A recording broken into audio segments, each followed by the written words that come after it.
As Britain and her Commonwealth celebrate Queen Elizabeth II's Diamond Jubilee year, her husband, the Duke of Edinburgh, quietly marks his 91st birthday.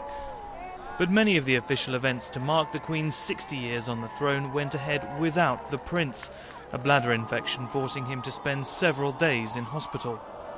This after a scare at Christmas, when Philip was taken to hospital for an operation to unblock a coronary artery. Yet Britain's longest-serving royal consort is more than just a loyal husband. Born in 1921, the nephew of Greece's King Constantine, Philip was educated in Britain and Germany before spending the war years in the Royal Navy. First introduced to the then Princess Elizabeth in 1939, the couple didn't marry until 1947.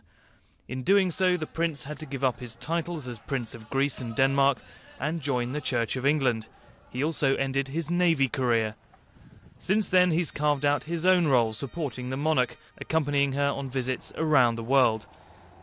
Yet the Duke's become infamous for his off-the-cuff remarks, some of which have caused offence, like his comment about the slitty-eyed Chinese, which hit the headlines in the 1980s.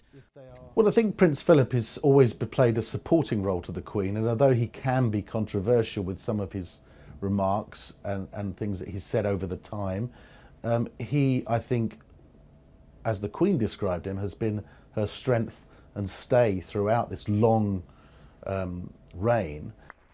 But despite his gaffes, or perhaps because of them, the Prince remains a national treasure. Philip has begun to cut back on his hectic schedule of engagements, but once back to health will no doubt retake his place at his wife's side and in the hearts of the British people.